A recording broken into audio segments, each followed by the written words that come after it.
Bonjour à tous. La Belgique compte 1729 km d'autoroute et une autoroute n'est pas une route classique. Avec une vitesse très rapide et une densité de trafic plus grande, conduire sur autoroute reste particulier. Comment rouler dessus sans prendre de risques? C'est ce que nous allons voir dans Contact.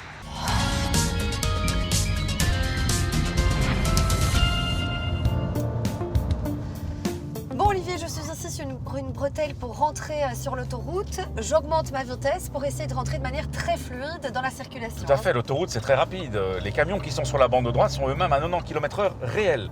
Donc c'est au moins 95 km/h de votre compteur. Donc il faut pouvoir atteindre cette vitesse de manière à s'insérer harmonieusement dans le trafic sans gêner personne puisqu'on n'a jamais la priorité. Olivier, autre conseil qu'on peut donner à nos téléspectateurs lorsqu'on dépasse, toujours regarder sur la gauche. Oui, on vérifie aussi dans son angle mort si on n'a pas par exemple une moto qui s'écage. D'accord. On évite d'aller coller le véhicule que l'on va dépasser, donc il faut garder quand même une distance de sécurité devant soi. Pareil, quand on va se rabattre plus loin, il faut aussi se rabattre pas trop près du véhicule qu'on vient de dépasser, de manière à ne pas lui faire une queue de poisson, ce qui est quand même toujours très embêtant. Je viens d'effectuer un dépassement, est-ce que je peux rester sur la bande centrale avant de me rabattre? Alors, on peut faire ce qu'on appelle des dépassements successifs. Donc s'il y a des véhicules qui sont suffisamment proches l'un de l'autre pour que ça ne vaille pas la peine de se rabattre sur la droite, tu as le droit de rester sur la bande centrale.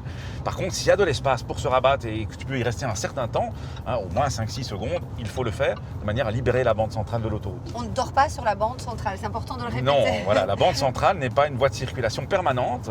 Elle est destinée au dépassement, tout comme la troisième bande d'ailleurs. Simplement, les vitesses des véhicules vont être différentes d'une bande à l'autre.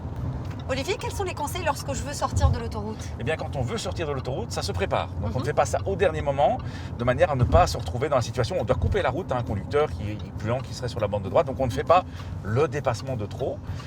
On ralentit quand on est sur la bretelle de sortie, et pas avant non plus, pour ne pas gêner le trafic qui est sur l'autoroute. Et bien sûr, c'est une manœuvre qui s'annonce avec les clignotants. Chaque année, la police fédérale recense 350 à 400 conducteurs fantômes sur les autoroutes belges. Les accidents sont 7 fois plus graves. Pour réduire ces chiffres, un tout nouveau dispositif vient de voir le jour. Objectif, repérer les conducteurs qui roulent à contresens et les avertir. Héloïse, bonjour. Bonjour Daniela. Concrètement, comment fonctionne ce système? Alors il s'agit d'une innovation technologique qui est une première en Europe et qui concerne les bretelles de sortie de nos autoroutes. Alors très concrètement, un système de détection va être placé sur un des poteaux de la bretelle et il permettra, lorsqu'un usager s'engage à contresens, de générer une alerte lumineuse. C'est-à-dire que l'ensemble de l'éclairage OLED de la bretelle va se mettre systématiquement à clignoter afin d'avertir tous les usagers du danger. Une alerte sera également envoyée au centre Perex, le centre de permanence et de surveillance du trafic. Et au total, combien de bretelles seront équipées? D'ici la mi-mai, 40 bretelles seront équipées de ce système et ce chiffre se portera à 300 d'ici 2023. De manière globale, quels sont les conseils qu'on peut donner aux conducteurs qui malheureusement prennent une bretelle à contresens?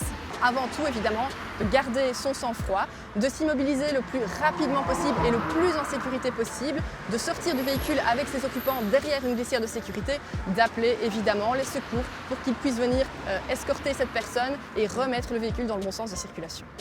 Sur autoroute, la vitesse augmente fortement la gravité des accidents. Respectez bien les limitations, pensez à utiliser vos clignotants, c'est obligatoire, et évitez les manœuvres inutiles et brusques. Si vous avez des questions, contactez-nous sur les réseaux sociaux. À la semaine prochaine et d'ici là, bonne route!